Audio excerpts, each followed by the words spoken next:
금년에도 어김없이 추석이 찾아왔습니다.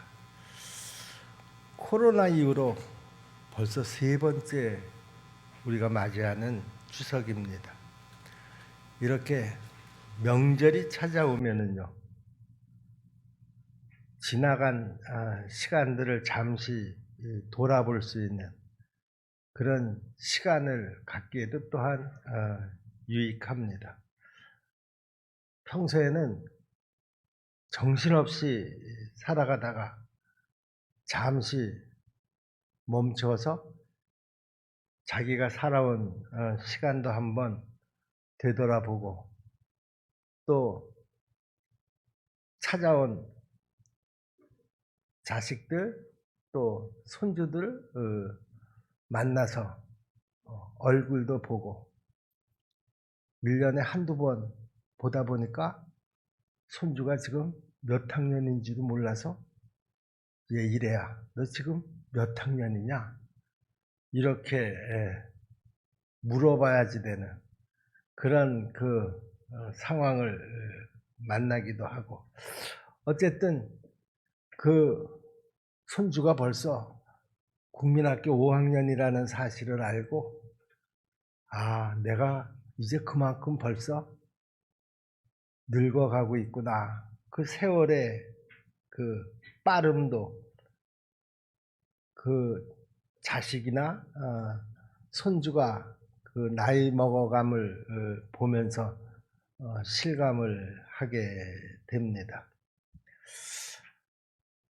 오늘 이 시간에는 우리가 좀 다른 어떤 주제보다도 내가 살아온 시간들, 그 시간들을 한번 성찰해 보는데 도움이 되는 말씀을 가지고 우리가 은혜를 나누려고 그럽니다. 도대체 어떻게 사는 게 정말 잘 사는 것일까?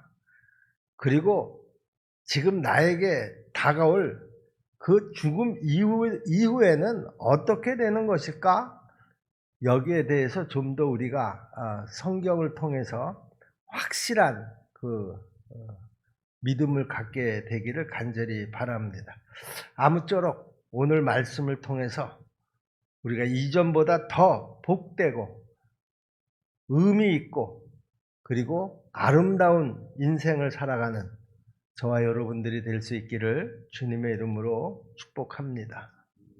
오늘 본문을 보시면은요, 그 예수님 주변을 둘러싸고 있던 무리 중에 한 사람이 예수님께 다가와서 이런 뜻밖의 부탁을 합니다. 13절 말씀이죠. 무리 중에 한 사람이 이르되 선생님, 내 형을 명하여 유산을 나와 나누게 하소서 하니, 자기 형과 이 상속 문제로 분쟁이 생겼다는 것이죠.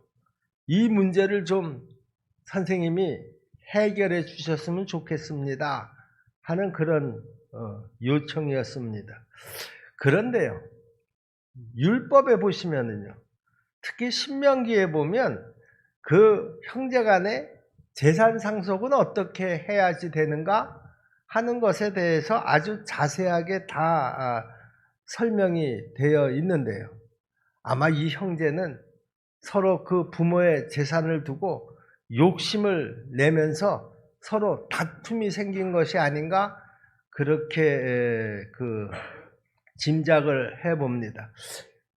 이런 경우가 지금 예수님을 찾아와서 이런 재산 상속의 부탁을 하는 사람이 이 사람뿐만이었겠습니까마는요, 어쨌든 이렇게 재산 상속 문제로 그 형제지간에 문제가 생기면 보통은 랍비를 찾아가서 그 랍비로부터 판단을 받는 경우들이 종종 있는데요, 아마 이 사람은 예수님을 랍비 정도로 그렇게 오해를 하고 있지 않았나 싶습니다.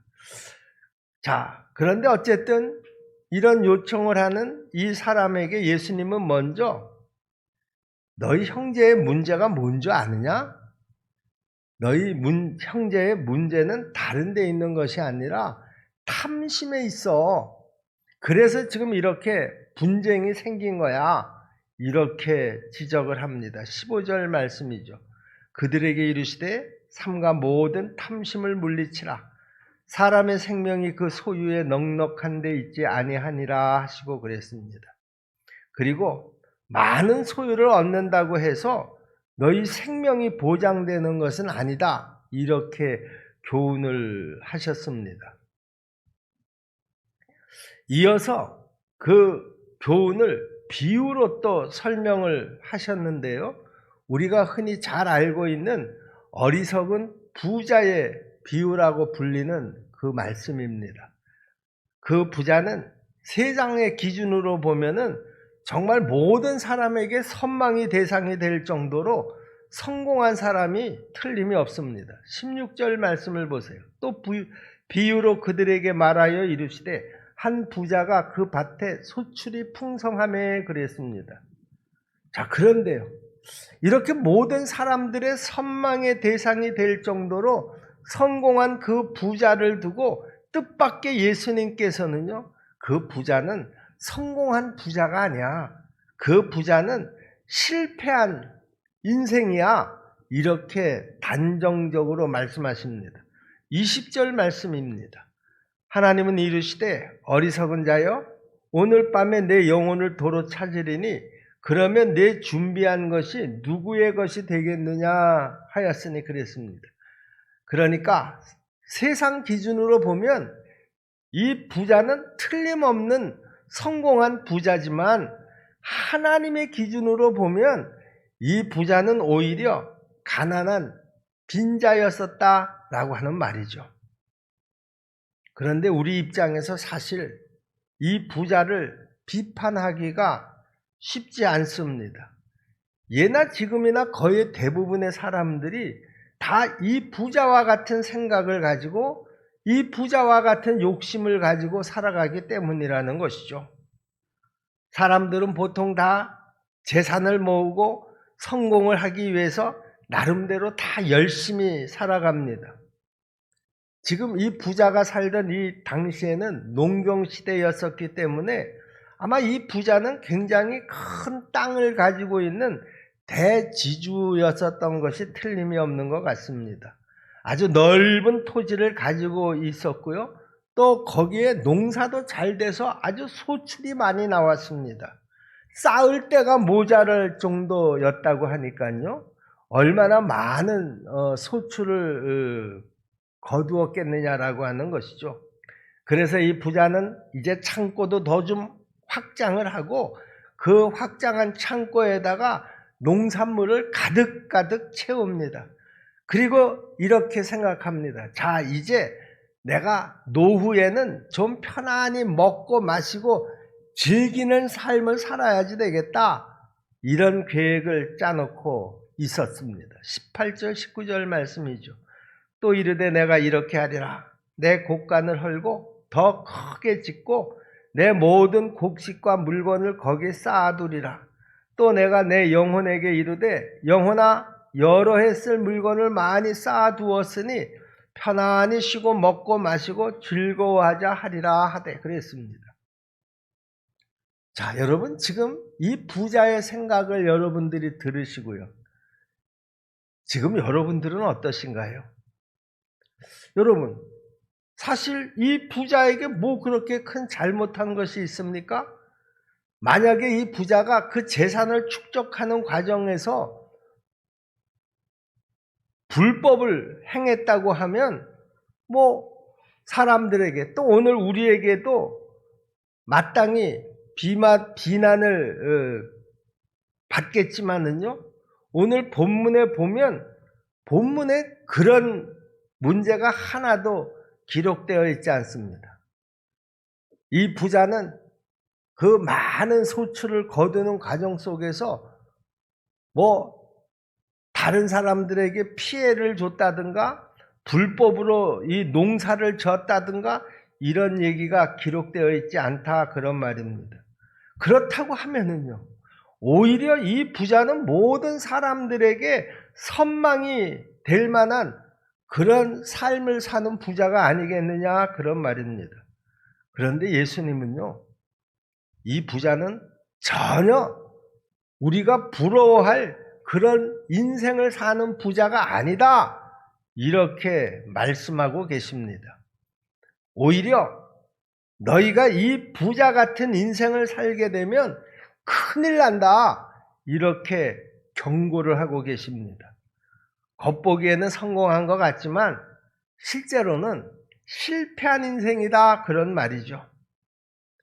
이 부자는 결국 인생을 마치게 될 때 후회할 수밖에 없는 그런 인생을 사는 사람이다, 이렇게 말씀하고 있는 것이죠. 누가복음 12장 20절로 21절 말씀을 보시면은요, 하나님은 이르시되 어리석은 자여 오늘 밤에 내 영혼을 도로 찾으리니 그러면 내 준비한 것이 누구의 것이 되겠느냐 하셨으니 자기를 위하여 재물을 쌓아두고 하나님께 대하여 부여하지 못한 자가 이와 같으니라 그랬습니다. 무슨 말입니까? 그 사람은 육신을 위해서는 열심히 살았는지 모르지만 그 자신의 영혼에 대해서는 아주 무관심한 사람이었다라고 하는 것이죠.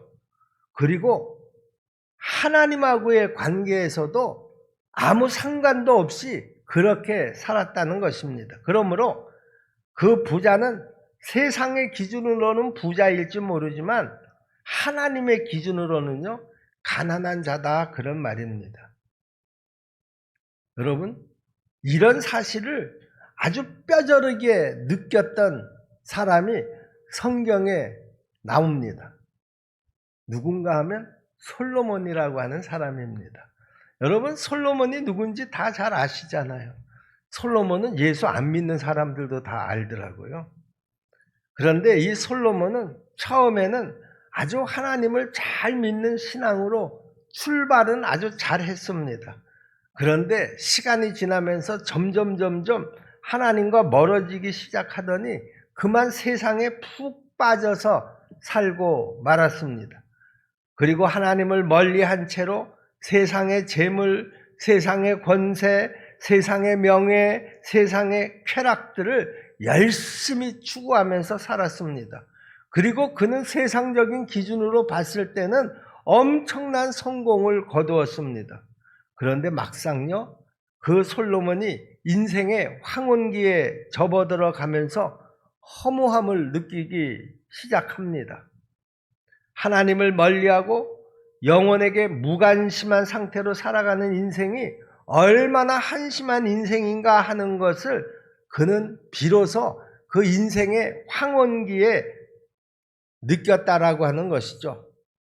그 자기의 느낌을, 그 심정을 그대로 토로한 내용이 바로 성경의 전도서인데요. 전도서는 솔로몬이 기록한 책입니다. 그 전도서 기록을 보면은요, 아주 대표적인 그 구절이 전도서 1장 2절 말씀입니다. 전도서 1장 2절에 솔로몬이 뭐라고 그 자기가 살아온 인생에 대한 소감을 얘기합니까? 전도자가 이르되 헛되고 헛되며 헛되고 헛되디 모든 것이 헛되도다 그랬습니다. 또 솔로몬은 하나님을 멀리하는 인생의 모습을 심지어 이렇게까지 표현을 했습니다. 전도서 2장 11절 말씀인데요. 그 후에 내가 생각해 본즉 내 손으로 한 모든 일과 내가 수고한 모든 것이 다 헛되어 바람을 잡는 것이며 해 아래서 무익한 것이로다. 자기 자신 딴에는 인생 만사를 열심히 살아본다고 살았는데요, 결과적으로 보니까 다 바람을 잡는 것처럼 다 헛수고였었다, 그런 말입니다. 물론 육신의 부요함을 추구하는 게 나쁘다, 제가 오늘 그런 얘기를 하려고 하는 것은 아닙니다. 중요한 것은요, 내가 지금 하나님 안에 있느냐 아니면 내가 지금 하나님 밖에 있느냐라고 하는 것입니다. 만일 내가 지금 하나님 밖에 있다고 하면은요, 그래서 내 자신의 영혼에 지금 내가 무관심하게 살아가고 있다고 하면은요, 내가 아무리 세상에서 성공하고 많은 소유를 가지고 있고 통장에 돈이 점점 쌓여간다고 하더라도 그 사람은 진짜 부자가 아니다라고 하는 말입니다. 겉으로 보면 부자 같지만 실상은 가난한 인생이라는 말이죠. 그래서 본문에 나오는 부자가 바로 그런 인생이라는 것입니다. 우리는 이 어리석은 부자의 모습을 우리 인생에도 반면교사로 삼아서요, 이제 얼마 남지 않은 그 남은 인생을 좀 더 지혜롭게 살아가는 그런 진짜 하나님 앞에서의 부자들이 다 될 수 있기를 주님의 이름으로 축원합니다. 여러분, 인생의 주관자는 오직 하나님이시라는 것 여러분 다 믿으시죠? 그 하나님 앞에서 진짜 내가 부자가 되는 게 그게 중요하다, 그런 말입니다. 세상적으로 내가 부하든지 내가 세상적으로 부하지 않든지 그것은 별로 상관이 없습니다. 하나님이 인정하는 그런 부자가 되는 것이 정말 내 삶의 우선순위가 되어야 한다라고 하는 것이죠. 그렇게만 되면 우리는 정말 행복한 인생, 의미 있는 인생, 그리고 후회하지 않는 인생을 살 수 있다라고 하는 말입니다. 그러면 구체적으로 하나님이 인정하는 진짜 부자의 모습은 어떤 것일까? 제가 오늘 두 가지로 요약을 해서 먼저 말씀을 드리도록 하겠습니다. 첫째는요, 정말 하나님 앞에서 진짜 부자는 어떤 사람이냐? 영생을 얻은 사람이 진짜 부자인 줄로 믿습니다. 인간의 생명은요, 육신의 목숨에 국한된 것이 아니다라고 하는 것입니다. 정말 내 인생의 가장 중요한 핵심은요, 내 영혼의 생명인 줄로 믿으시기를 바랍니다. 여러분, 육신의 목숨이라고 하는 것은요, 세상에서 어느 한 일정한 기간만 존재합니다. 요즘 장수 시대라고 해서 기껏 그렇게 산다고, 오래 산다고 하더라도요, 100년, 요즘 100세 시대 그러잖아요. 그런데 이 100년이라고 하는 것이요, 긴 것 같아도요, 지나가 보면 잠깐입니다. 반면에 영혼의 생명은 영원하다라고 하는 거 여러분 다 잘 아시잖아요. 100년과 영원이라고 하는 시간은 비교도 할 수 없는 그런 시간입니다. 그런데 여기에서 그 시간의 길이만 중요한 것이 아니다라고 하는 것이죠. 우리가 영생이라고 하면 무조건 오래 생존하는 것으로 오해를 하는데요, 여러분 결코 그렇지 않습니다. 영생은요, 삶의 길이보다도 질이 더 중요하다라고 하는 것이죠. 여러분, 예를 들어서요, 내가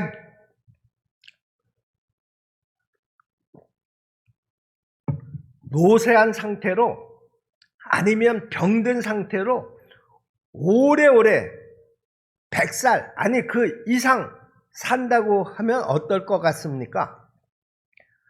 우리가 그렇게 오래 사는 것을 무조건 행복하다 그럴 수 있겠습니까? 아마 여기에 동의하는 사람은 아무도 없으리라고 생각을 합니다. 그러니까 그 영혼의 생명이 중요하다라고 하는 말입니다. 그런데 안타깝게도 하나님을 배반하고 범죄한 인간은요, 결국에는 다 사망에 이르게 된다라고 하는 것이죠. 로마서 6장 23절 상반절 말씀을 보시면은요, 죄의 싹은 뭐라고 그랬습니까? 사망이라고 그랬습니다. 여기서 사망이라고 하는 것은요, 하나님하고의 단절을 의미합니다. 그러므로 모든 인간은 육신은 멀쩡하게 살아 있다고 하더라도 죄로 말미암아서 하나님과 단절된 상태라는 것이죠. 이 상태를 가리켜서 우리는 뭐라고 이야기하느냐? 영적 사망이다, 그렇게 말합니다. 영혼이 죽어 있어서 하나님과 단절된 상태로 참 생명, 참 평안, 참 기쁨이 그 사람에게 공급되지 않는 것입니다. 그러다가 육신의 사망, 그리고 그 후에 영원한 사망에 이르게 됩니다. 모든 인간은 다 예외 없이요, 바로 지금 방금 말씀드린 이 길을 가게 되어 있습니다. 그런데 하나님의 아들 예수 그리스도가 우리 인간의 몸을 입고 이 땅에 오셔서 죄가 하나도 없으심에도 불구하고 우리의 죄를 대신 지시고 십자가에 죽으셨다가 부활하신 줄로 믿습니다. 그럼으로써 우리의 그 모든 죄값을 다 치러주셨다라고 하는 것이죠. 이제 그 대속의 복음을 우리가 믿음으로 받아들이기만 하면 그 죄와 사망에서 구원을 받고 영생을 얻게 된다라고 하는 말입니다. 그래서 로마서 6장 23절, 우리가 방금 상반절을 봤죠. 이번엔 하반절을 이어서 봅니다. 죄의 싹은 사망이지만 하나님의 은사는 그리스도 예수 우리 주 안에 있는 영생이니라. 여러분, 그런데요, 우리가 여기서 한 가지 유의사항이 있습니다. 우리가 보통 영생이라고 하면 어떤 사람들은 이제 앞으로 천국에 들어가서 사는 미래의 것으로만 생각하기가 쉽습니다. 완전히 틀린 말은 아니지만은요, 정확한 말도 또한 아닙니다. 우리가 예수를 믿으면 그 순간서부터 내 영혼이 새 생명으로 살아나고 그 시점서부터 영생이 시작되는 줄로 믿습니다. 그리고 그 영생이 천국까지 이어진다, 그런 말입니다. 이미 얻은 영생은 마치 샘물처럼 내가 살아있는 동안에도 내 안에서 폴폴폴폴 솟아나서 내 영혼을 언제나 촉촉하게 적시고 기쁨과 평안으로 내 영혼을 충만하게 해주는 줄로 믿으시기를 바랍니다. 그러니까 영생이라고 하는 것은 예수님을 믿음으로 영접하면서부터 시작이 된다라고 하는 사실을 우리가 꼭 기억하면서 살아야 한다라고 하는 것이죠. 그런데 오늘 본문에 나오는 이 부자는 이 영생을 체험하지 못한 가운데 육신의 만족만을 생각했다라고 하는 것이죠. 이 부자가 그러지 않습니까? 내 영혼아, 뭐 어쩌고 그렇게 이야기를 하고 있지만은요, 실상은 자기 육신의 만족을 이야기하는 것이고요, 거기에다가 그것을 누려봤자 별거 아니라는 말입니다. 그런데 그나마도 또 제대로 누리지도 못하고 그 인생을 마감하게 된다라고 하는 것이죠. 그러면서 그 부자를 뭐라고 하나님이 말씀하십니까? 어리석은 인생이다, 그렇게 얘기합니다. 그러니까 육신의 조건을 화려하게 갖추는 것보다 예수를 믿음으로 영생을 얻는 것이 더 중요하다라고 하는 것을 우리가 알 수 있다라고 하는 말입니다. 여러분, 사도 바울을 한번 예를 들어서 말씀드려 볼까요? 빌립보서 3장을 보시면은요, 사도 바울은 육신의 조건으로만 보면 그야말로 타의 추종을 불허할 정도로 모든 스펙을 갖춘, 세상적인 관점에서 보면 정말 성공한 그런 사람이었습니다. 그는 부자였었고, 그는 아주 공부를 많이 한 박사였었고, 또 공의의 회원인 권세자였었고, 이스라엘의 귀족이었을 뿐만 아니라 로마의 시민권까지 가지고 있는, 그 당시로 보면 이만한 스펙을 가진 사람이 결코 흔하지 않은, 그러나 그는 그럼에도 불구하고 살아계신 하나님을 인격적으로 만나지 못한 가운데 언제나 그 영혼은 곤고해 있었습니다. 그러던 중에 이 사도 바울이 다메섹 도상에서 부활하신 예수 그리스도를 만나게 되죠. 십자가 대속의 은혜로 그는 죄사함을 받고 하나님을 제대로 만나니까 그는 진정한 영생을 얻게 된 것입니다. 그리고 나니까 내가 지금까지 그렇게 매달려서 갖추고자 했던 그 육신의 모든 조건들이 다 별게 아니다라고 하는 것을 깨닫게 된 것이죠. 오죽하면 자신이 그동안 그렇게 귀중하게 생각했던 그 육신의 모든 조건들을 그가 부활하신 예수 그리스도를 만난 다음에 다 나는 이제서부터 이 모든 것을 다 배설물로 여긴다, 이렇게 선언을 했겠습니까? 그 후로 그는 복음 전파를 위해서 자기의 인생을 다 바칩니다. 여러분, 예수님을 만나셨나요? 여러분, 내가 예수를 만났는지 안 만났는지, 내가 영생의 확신을 가지고 있는지 아닌지 어떻게 알 수 있습니까? 내가 정말 그 영생에 대한 분명한 확신을 가지고 있다고 하면은요, 제일 먼저 내 생각이 바뀌어야 합니다. 내 생각이 바뀌어야 영생을 받은 것이 틀림없다, 그런 얘기죠. 여러분, 제가 사도 바울을 지금 예로 들어서 말씀하지만은요, 꼭 사도 바울뿐만이 아닙니다. 성경에 나오는 많은 사람들이 예수 그리스도를 만나고 난 다음에는요, 제일 먼저 그 사람에게 나타난 그 현상이 뭐였습니까? 생각이 바뀌었다라고 하는 거예요. 여러분 잘 아시는 삭개오도 마찬가지입니다. 삭개오가 예수 그리스도를 만나고 난 다음에 뭐가 바뀌었습니까? 생각이 바뀐 거예요. 이제 내가 그동안 그렇게 소중하다고 생각했던 그 재물이 별거 아니라는 것을 깨닫게 된다라고 하는 것이죠. 그리고 그 자기가 그동안 그렇게 애지중지 모았던 그 재물들을 다 아낌없이 흩어버립니다. 그리고 예수를 쫓습니다. 제대로 만났기 때문이라는 것이죠. 제대로 믿었기 때문이라는 것이죠. 여러분, 제대로 만나고 제대로 믿은 사람은요, 다 똑같은 현상이 나타나게 되어 있습니다. 사도 바울이 활동하던 그 시대는 로마의 박해가 아주 심했던 시대였었기 때문에 가는 데마다 사도 바울은 핍박을 당했고 심지어는 감옥에 갇히기까지 했습니다. 그런데요, 그는 감옥 속에서도 언제나 행복했습니다.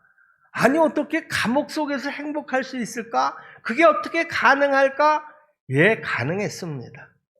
이제 그 영혼의 새 생명이 약동을 하고 영생의 기쁨이 그 심령에 충만히 넘쳤기 때문에 그렇습니다. 그래서 사도 바울은 옥중에서도 이렇게 외칩니다. 빌립보서 4장 11절로 12절 말씀인데요, 내가 궁핍함으로 말하는 것이 아니니라. 어떠한 형편이든지 나는 자족하기를 배웠노니 나는 비천에 처할 줄도 알고 풍부에 처할 줄도 알아 모든 일 곧 배부름과 배고픔과 풍부와 궁핍에도 처할 줄 아는 일체의 비결을 배웠노라. 이제 사도 바울에게 그 환경은 전혀 영향을 끼치지 못하고 있다라고 하는 것이죠. 그럼에도 불구하고 그는 어떤 환경에 있든지 행복했다는 거예요. 여러분, 내가 왜 세상의 것을 하나라도 더 가지려고 움켜쥐려고 그렇게 애를 씁니까? 내가 세상에서 왜 그렇게 한 자라도 더 배우려고 그렇게 애를 씁니까? 이유는 한 가지 아닙니까, 여러분? 행복하게 살려고요. 자, 여러분, 그런데 여러분의 통장이 여러분을 지금 행복하게 해줍니까? 잠시는 마음에 여유를 줄지 모르지만은요, 그런데 그 통장에 돈이 나를 결코 행복하게 해주지는 못한다라고 하는 거예요. 여러분 직접 다 경험하시지 않아요? 내가 집에 아무리 좋은 가전제품을 갖다 드려도요, 그것 때문에 만족감은 한두 달 지나면 다 사라져 버립니다. 그런 것들이 나를 행복하게 해주는 것이 아니다. 그런 말입니다.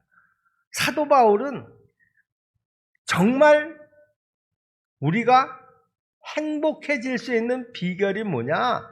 자기는 그 일체의 비결을 배웠다라고 하는 것이죠. 바울은 과거 자기 육신의 모든 조건들을 다 갖추고 있을 때는 하나님 앞에서 자기가 부자인 줄 알았는데요. 실상은 가난한 자였었고요. 이제는 거꾸로 육신의 조건으로는 가난해 보였지만은 실상은 내가 이제 하나님 앞에서 진짜 부자가 되었다. 나는 이제 어떤 환경에서도 불행하다고 생각하지 않는다는 것이죠. 나는 어떤 환경에서도 행복하다고 생각한다라고 하는 것이죠. 여러분 진짜 부자 아닙니까, 여러분? 그런데 여러분은 지금 어떻습니까? 예수님을 영접함으로 여러분들은 영생을 얻으셨나요? 영생의 확신을 가지고 계신가요? 그러면 이제 하나님 앞에서 여러분 진짜 부자가 된 줄로 꼭 믿으시기를 바랍니다. 아니, 여러분의 생각이 꼭 바뀌시기를 주님의 이름으로 부탁을 드립니다. 바뀌지 않으면